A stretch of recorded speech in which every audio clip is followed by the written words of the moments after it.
Hello, hello. My name is Linda, also known as Tortajala around the internet, and I love creative journaling and all things stationery. And today I want to share an unboxing and closer look at the Benu Minima Classic Black Skull fountain pen, and also share my story of why I ended up getting this design as my first Benu pen even though they are a brand known for very flashy, sparkly, glittery, and like colorful pens, right? So why did I end up getting this black one with skulls all over it? So this pen, it's actually a pretty small size pen. It's cigar shaped, round, not faceted because there are some versions of the Benu Minima model that are faceted, but this one is not. Rather, it has black resin that has the Jolly Roger pirate type of skull and crossbones design etched on the outside all around. It comes with a stainless steel nib, and I have it in a fine. It's a number 5 Schmidt nib, I believe, and has worked beautifully out of the box, no issues. It's a pretty lightweight pen as well, so I find it quite nice even for long form writing and morning pages, even though it is like a small pocket sized pen. It has a black cap band with the Benu letters for the logo on it, and although it looks almost symmetrical, the cap is just slightly shorter than the pen side in length. So, like if you were to balance it on a pen stand, you'll notice that the cap band is not actually in the center. So, I'm going to show you some comparisons of this pen with other pretty prevalent pens in the market just so that you could see the difference. There's the Kaweco Sport in olive, which is another pocket pen, and then we have the Benu Minima. Then this is a Lamy Safari in mango color, and then the Twisby Eco Transparent Purple. And I just want to show them to you so you could see the sizes, and I will show you uncapped as well so that you could see the differences. I don't post my pen, so this is how I would be, holding the pen with my hand. But I'm going to show you with the Kaweco Sport posted as well because I usually do post that one because it's such a small pen. And the Benu Minima, I suppose it's just like a smaller size pen or could be a pocket pen, but it cannot be posted. So it really is quite a small pen compared to others, even though it is enough that it fits in my hand just fine and it does reach like the crook of my hand when I'm holding it. So I don't find any issues when writing with it, even with long form writing. The one thing I would bring attention to is that the skull design of this pen means that it's textured. So you definitely will feel the texture of the etching all around the outside of the pen when you're holding it and it's resting, on your hand. It's not like sharp or painful or anything. It's just that you do feel it, like you do notice it's textured. So, very different from other pens that are obviously usually like totally smooth or polished. So, if you're sensitive to these kinds of things, you probably want to try this pen in person and hold it in your hand to know what it really feels like. And the pen design with the skulls was actually inspired for Benu, like when they created this pen, it was inspired by like pirates, right? The whole skull and crossbones motif, Jolly Roger kind of thing. And we often, see that and recognize that.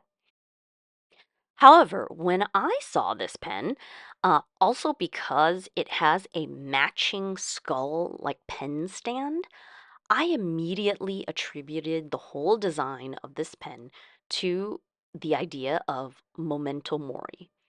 Memento Mori is a Latin phrase that translates to like remember death or remember that you must die. The phrase originates from, Greek and Roman philosophy. Really, it's a reminder that death is inevitable, right? So it's important to live your life now like a good life, a meaningful life. I've always been sort of taken after learning about this with like skulls and the whole motif because it sort of changed what I thought about it. It's not, skulls do not necessarily mean fear or like threatening things or scary things or ghosts. Rather, more for me now, skulls, I always am reminded about this philosophy and sort of think of it as a symbol to remind you to make the most of your life because the reality is that our lives are finite. And I might have mentioned before on the channel in my like journaling and such, I often grapple with these feelings because as we grow older, I mean, really, any time in your life, you're going to be learning about death. You're going to lose people around you. You're going to have to deal with grief at some point. And of course, it will be very affecting on your life, right? And I try to remember that it perhaps jolts you into a deeper appreciation for life itself, knowing that one day, you're not going to be here, kind of thing. And I do have the Daily Stoic book by Ryan Holiday, where there's like 366 entries. So you read an entry a day, and so it sort of slowly like introduces you to all the different like stoic philosophy wisdom tidbits from like Marcus Aurelius, etc., others that were into the whole stoic philosophy. And so when I saw this pen, I had all these associations and thoughts, and I thought it would be so nice to have this on my desk with the matching skull pen stand as sort of like my personal symbol and reminder of the whole concept of Momento Mori and many of the Stoic philosophy ideas.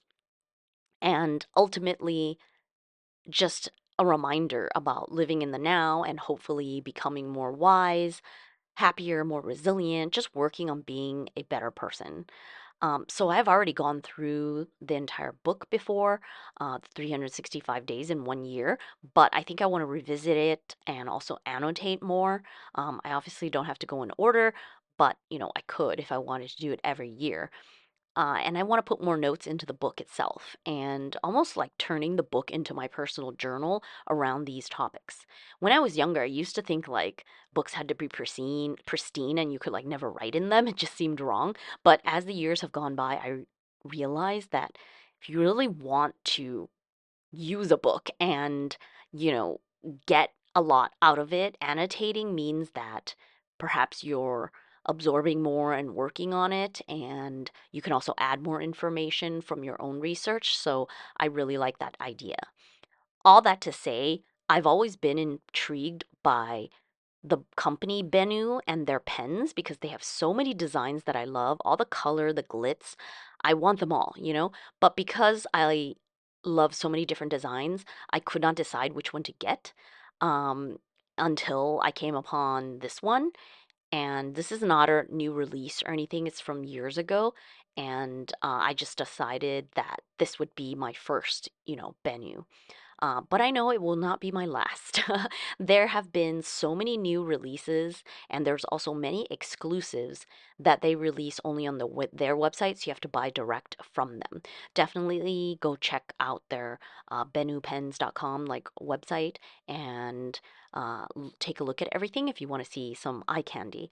And interestingly enough, as I was creating this video, after using this pen for over 2 months now, I really love the compact size. I love the symbology of it for me personally. And just recently, Benu has announced that they're releasing small pixie-sized versions in multiple colorways, but with this same skull design pattern.